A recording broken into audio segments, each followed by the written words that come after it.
Oh, okay, this is great. It's so fun to be back here with you, Jim. Jim Drzewiecki, landscape designer and owner of Ginkgo Leaf Studio. You are my go-to resource for outside of mid-century houses, what to do in the yard, how to think about plants, how to think about yards connecting to houses, which is a really important part of mid-century design. So it's a pleasure to be here with you again.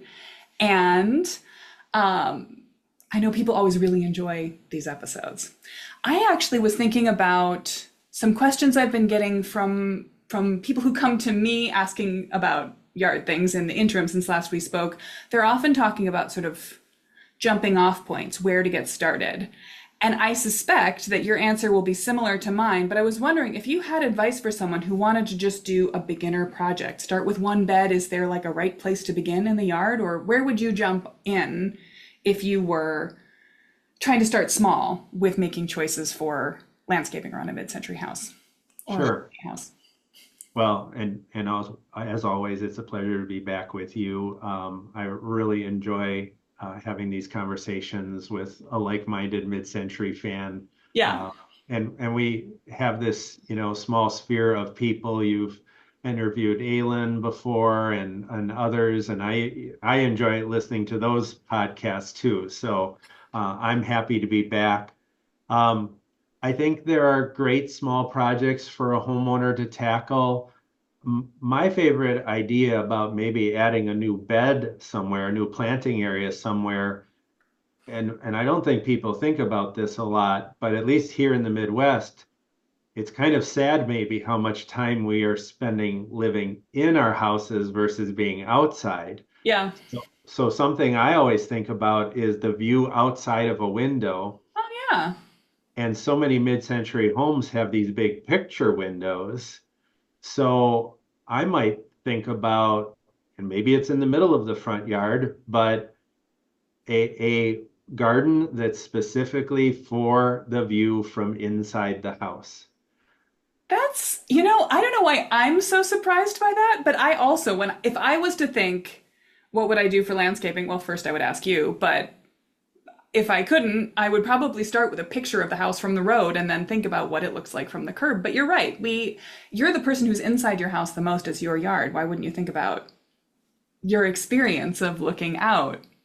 Right. And similarly, if someone said, we'd like to add a fire pit area, but we don't know where to place it. Hmm.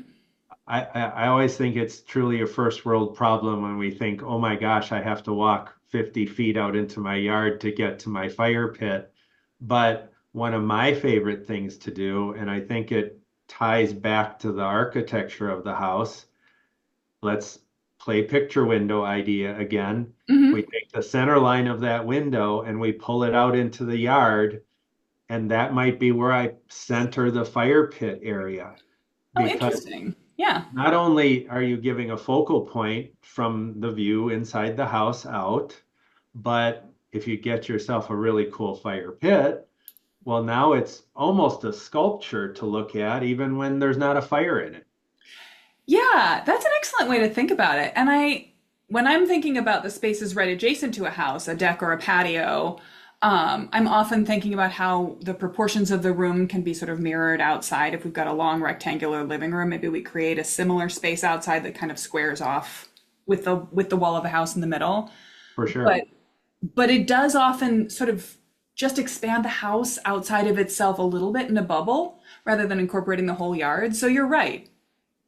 People often want their grill right outside the kitchen door, but if you're thinking about an evening settle in the dark around a fire experience, maybe that should be you want to go for a little walk in your yard and giving it a view so you look at it, you see it, and you want to go out to there is it's as good a reason as any to put it in one place. See, and I didn't think of that aspect, so I'm going to steal that idea from you that when you look out your window and see the fire pit area, maybe you say to yourself, let's have a fire tonight. Hmm. Right. If And it's if too you, private, you will forget about it. right, I think people do that sometimes with their vegetable gardens. If they place them too far out of the way, they're not on top of mind, Hmm. and you either forget to water, you forget to weed, you end up with, 3 foot long zucchinis because you haven't been out in your garden in a while. Yeah. But I think creating an outdoor space that is a destination, even if it's just hanging that space off the edge of the patio, it doesn't have to be out in the backyard, Hmm. but if it's off the edge of your current patio, that can make it feel like that helps to make it feel like it's a separate space. Yeah. Yeah, I think that's a really good question, and I probably default as much as any other designer to thinking in plan a lot when I'm citing things, but thinking about your view lines from the house is really logical and yet not the way we necessarily gravitate to things. And Right. line of sight is really important for anything you want to do in your daily life. I mean, I struggle with a little bit of the sort of designer brain, maybe slash ADHD distraction of I'm always doing the thing that's in front of me, and I will absolutely neglect parts of my yard I can't see. I have a seating arrangement of deck chairs that I actually don't use that I keep visible from my house because the best place to hang a hammock, which I do use, is out of sight of all of my windows. But when I Sure. see the deck chairs, I want to go sit in my hammock, and then I do. Well, so by association. By association. Place to sit outside, even though realistically, I literally never sit in them. I've let the cushions become unpleasant. But the hammock is there, and it's hiding just out of sight around the corner by the best tree. Yeah, and going back to centering on a view, you and I have talked about this before. Striking lines off of a mid-century house. Um, we've called them lines of force. Hmm. It's not just the center line of a window. It might be the corner. It might be the middle of the chimney. Um, those are these underlying guidelines that I, I, I feel like to us, they're so obvious Yeah. and they make our lives easier as designers. But it's kind of the house is telling you where this thing should be, whether it's a plant bed, whether it's another outdoor space. Listen to the house. And of course, since the whole mantra of mid-century design is the blurring of inside and outside, Hmm. that's yet another reason to let the house kind of guide you as to where things should be placed. Right. Let the shapes, let the windows, let the change in material, a difference in the overhang of the roof line, let those things direct All of what you do those. from there. Yeah, absolutely. That's okay. Well, this isn't actually the direction I thought we were going to go with this conversation, but I love it. And I think it's incredibly useful when you're thinking of a small project. It's sometimes kind of a one off. Where can I put a new bed? Where can I put a seating area, a feature? And what to do is maybe the first question, but then where does it go? You can't successfully execute a plan unless you know where it's going to happen. Right, and it might even be chicken and egg a little bit. I want a space, where does it go? Or where's it going to go before I even really decide what it's going to become? Yeah. I still think, though, the best, after you've figured that first step out, sketch something. Um, Put something Agreed. on paper because truly just winging it. I hate to say this, but a design professional like you or I, we can get away with it because we maybe have that, innate sense in our brains. But truth be told, when my wife and I moved into our second house, she told me, "You are not winging this one." And she said, "I want to see an actual plan before you do anything." And even though we've done it in phases, after the front yard was done, she wouldn't let me touch the backyard until she saw a plan first. Well, that actually gets to another. We are splitting out functions in the same brain, or possibly we're solving the problems that we encounter universally over and over again. Because I think it's one of the best arguments for design is that it helps you yourself plan ahead. But another really important part of putting your ideas on paper and being clear about them is that it helps partner agreement and buy-in. And often there's, I mean, I think it's maybe even more true with garden things. If there's one person who's got a green thumb and likes spending time in the yard, and another person who just wants to enjoy the aesthetic of it, that doesn't mean the other person doesn't get a say.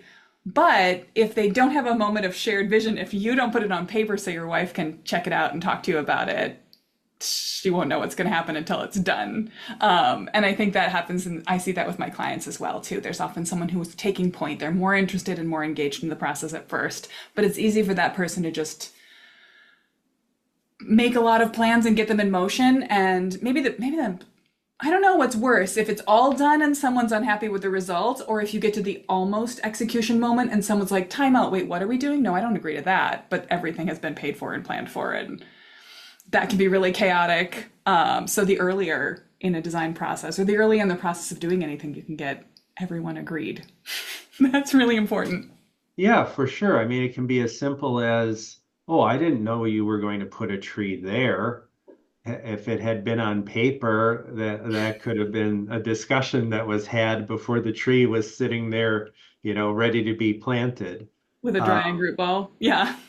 The whole reason we encourage couples to fill out our design questionnaire together is so that I don't show up at the first design meeting and I need to put on my black and white striped shirt to be referee, because I've literally had a client, the wife said, I thought we were doing a deck, and the husband said, no, I thought we were doing a patio.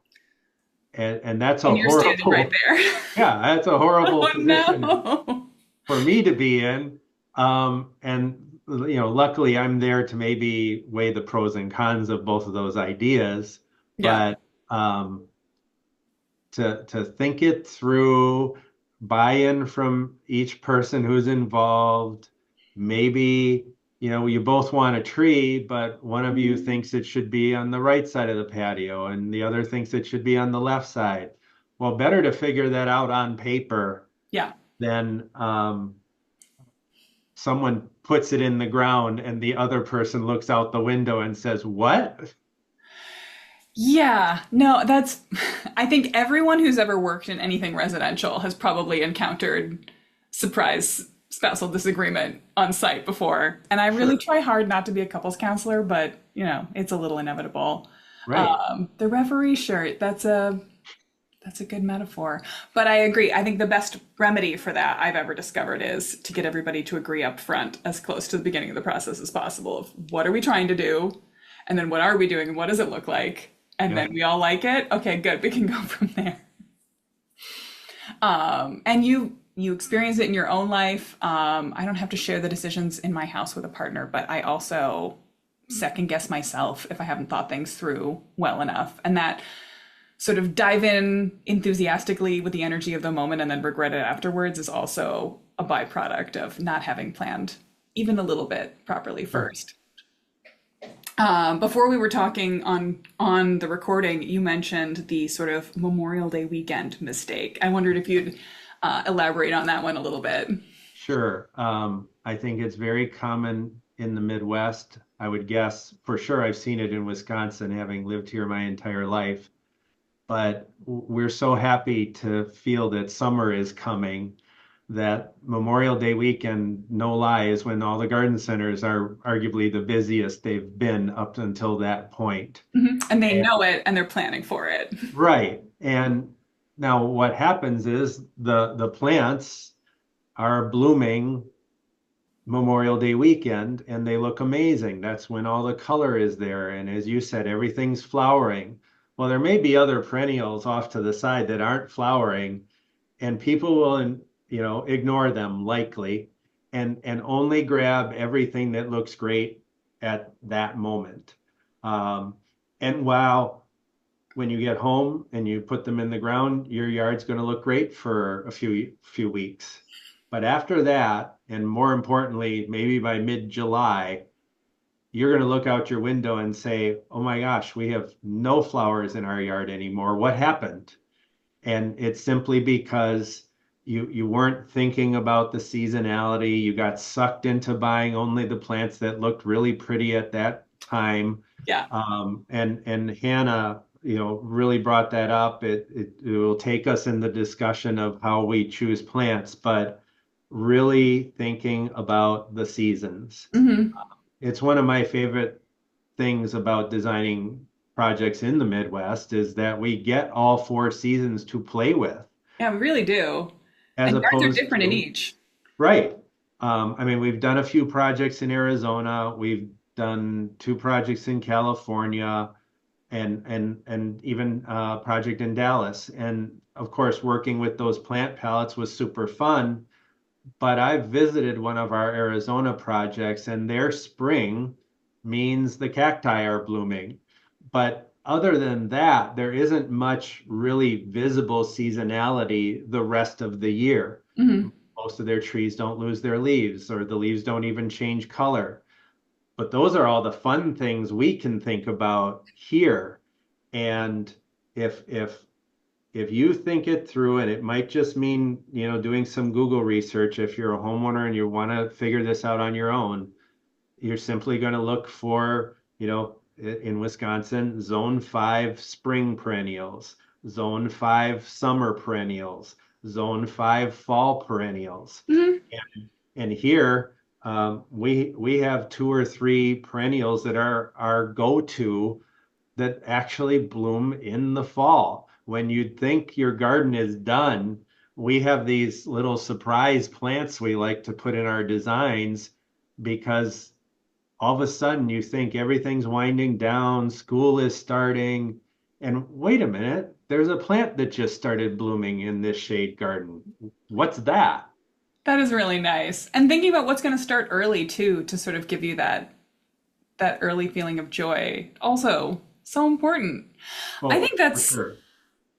my my instincts around plants are less organized than yours, but I was noticing this summer. I made that guilty. I made that classic mistake myself. I did the prairie bed in front of my house by asking my mom what I saw around me that was pretty in the fall. And go figure, nothing in that plant bloomed. That bed blooms until July at the earliest. Looks Sure. great all through the fall, and then it kind of looks like dead weeds all winter, but that's a separate problem.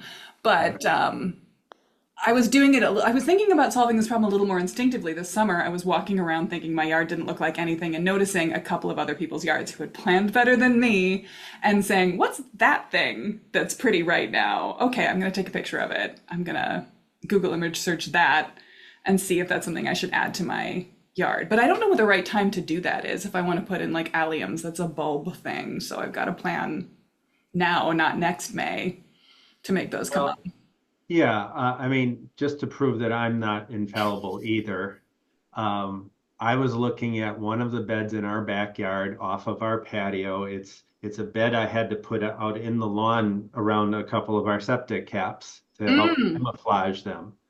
And I just happened to notice that only two plants were blooming in it in early August.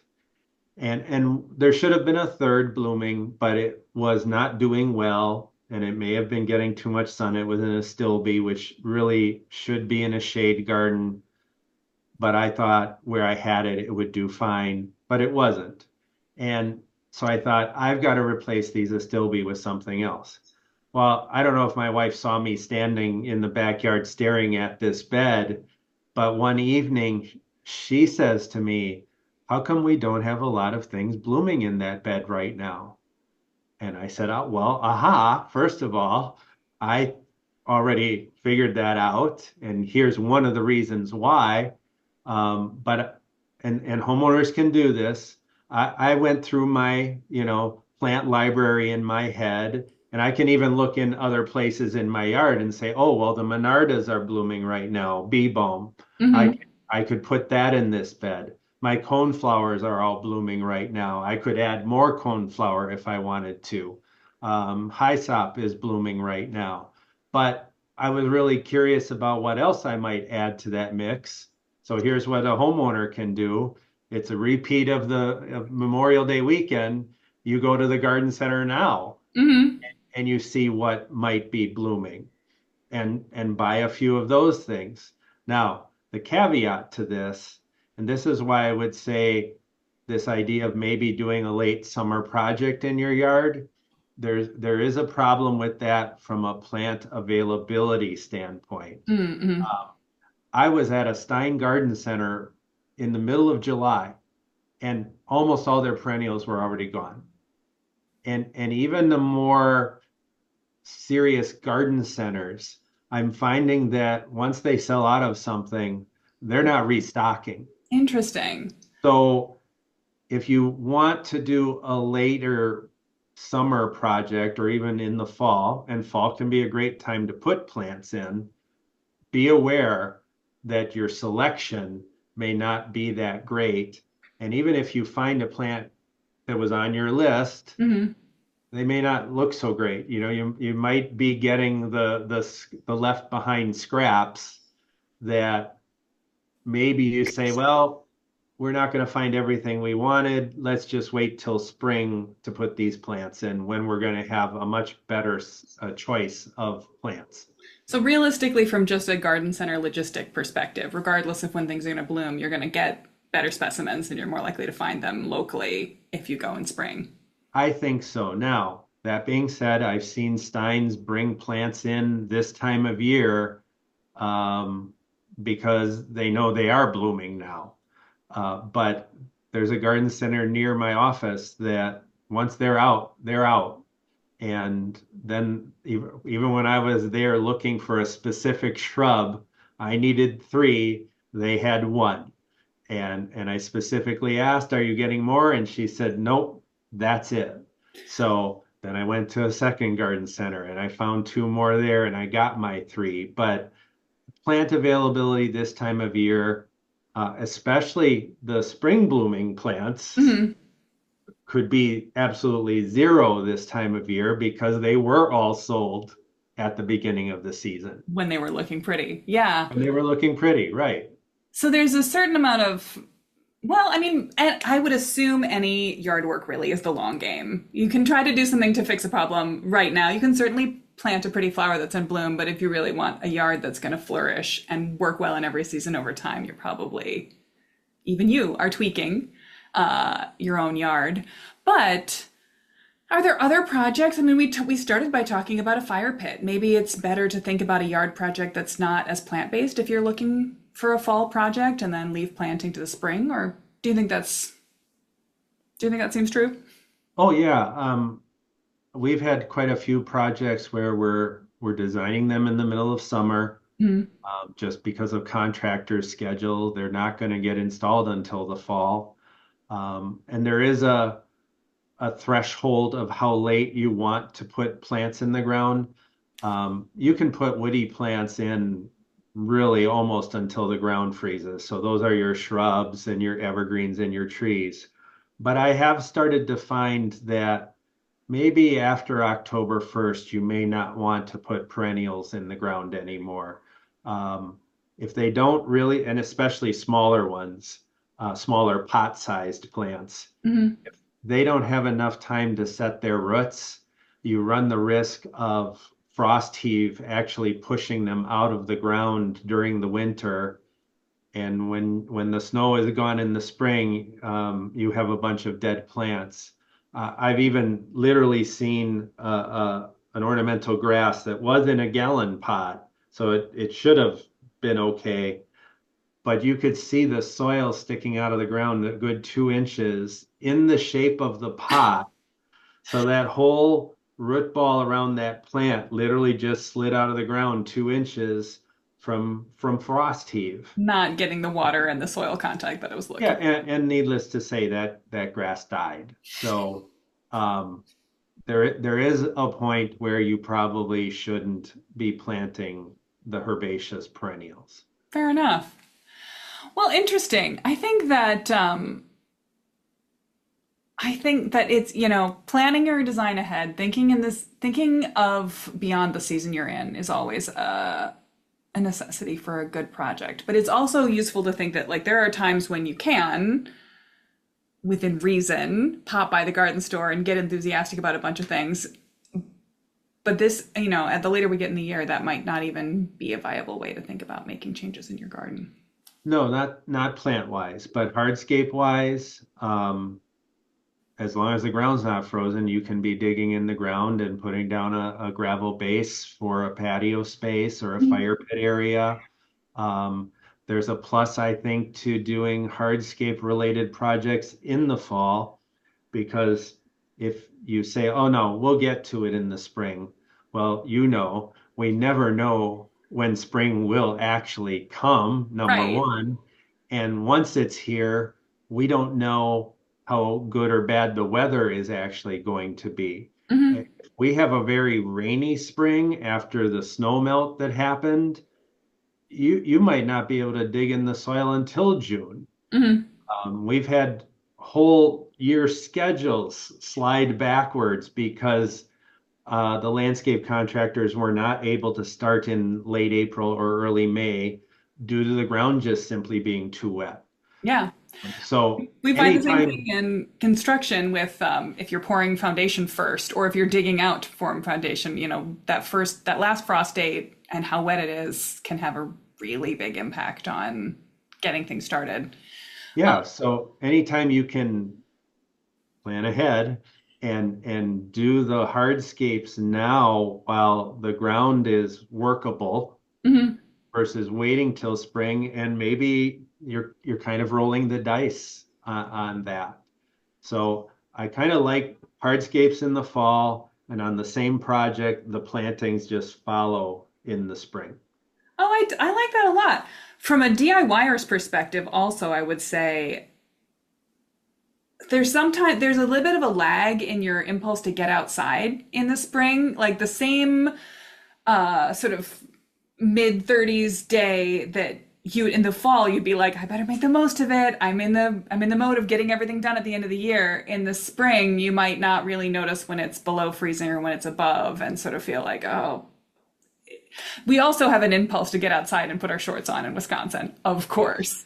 But I think I personally have a lag in my mental load of house projects, and I tend to sort of linger on inside projects into the spring for some reason until it gets to be mowing and planting season, at which point things getting out of control drives me out to my yard. But I think that's a good impulse too. Yeah, to think about sort of extend however much luck we have in the fall with good working outside season, putting it into hardscaping and non-planting things. So you're ready to plant when you can in the spring.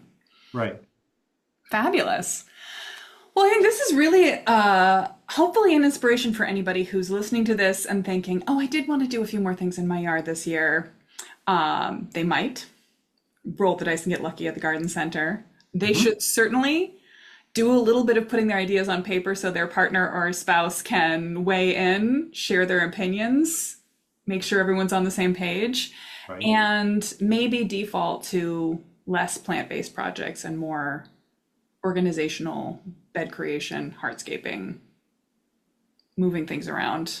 Yeah, I Concepts. think fall, once you've got your ideas on paper, and I love that someone might be excited and want to do a late summer fall project. But if you just do that mental pause and say to yourself, well, we've figured out what we want to do, let's do it in the right order. Um, you can do the prep work now. Mhm. You can do your removals now. You could strip the sod where you want a plant bed. You're just not going to plant it yet. Hannah's advice was start small. Um, if you're going to DIY your whole yard with plantings, I'd start with just one bed and, make sure you're a green thumb or not. Because it's funny, you can have this idea of what you want to tackle and you do that first bed. And once you find out all that goes into it, you might take a step back and say, you know what? The next time we do something like this, we're actually going to hire someone. That's Um, true of inside DIY projects too. for sure. And the factors that go into that, age, I'd rather hire two 25-year-olds to do some grunt work for me versus me doing it. They have the right tools. Hmm.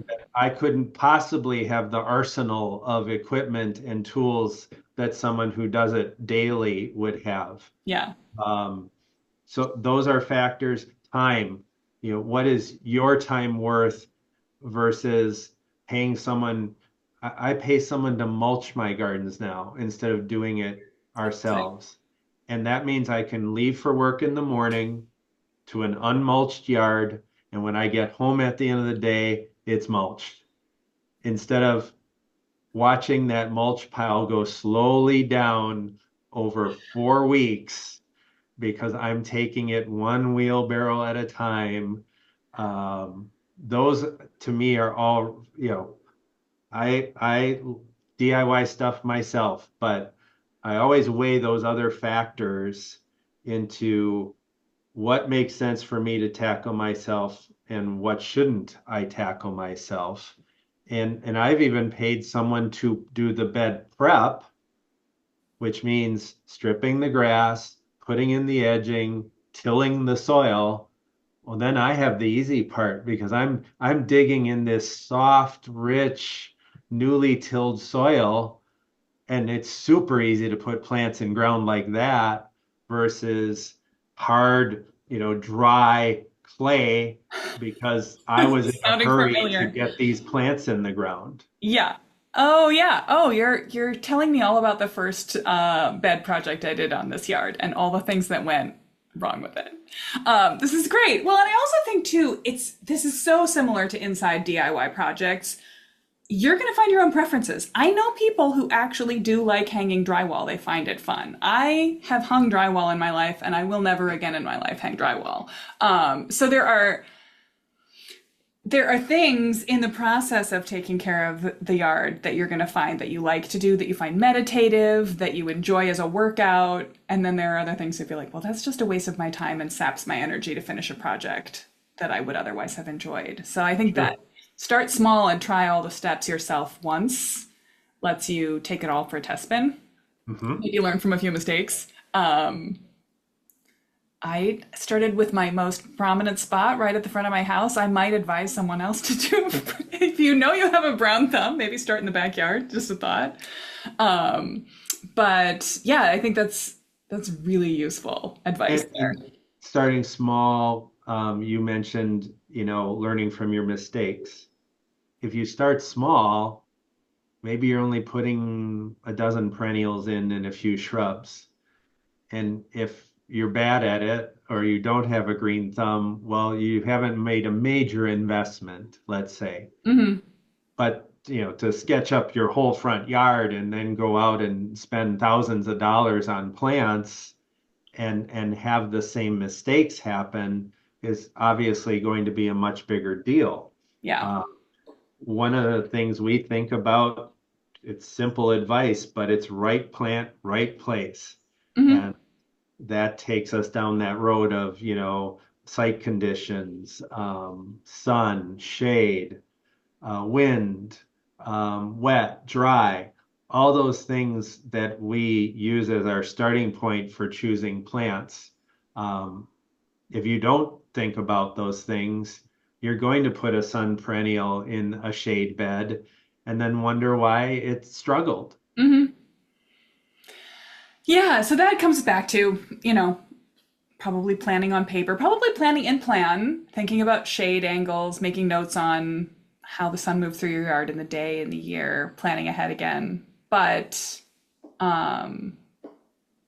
again, you're right. Start small, and any error you make is easy to correct or absorb or replace, and it It's doesn't not make a big amplified, loss. that's Yeah, for sure. absolutely. Marvelous. Well, this is kind of leading us into the very next thing I want to talk to you about, which I think is a subject for our next chat. I'll tease that lightly here, which is later in the season, I'd love to talk to you about thinking not just through the seasons, but specifically thinking about the end of the season, thinking about winter and what you can do for your yard to get it ready for winter and help it look good all winter. But for now, I just want to say thank you for coming back on and sharing such good, actionable advice. I think people who are experienced in working with their yards will probably find a few good ideas today. And hopefully, people who have not played around in their yard or their mid century house will feel inspired to take a first step. Yeah, I next on hope this. so. Excellent. All right, we'll see you next time. Okay.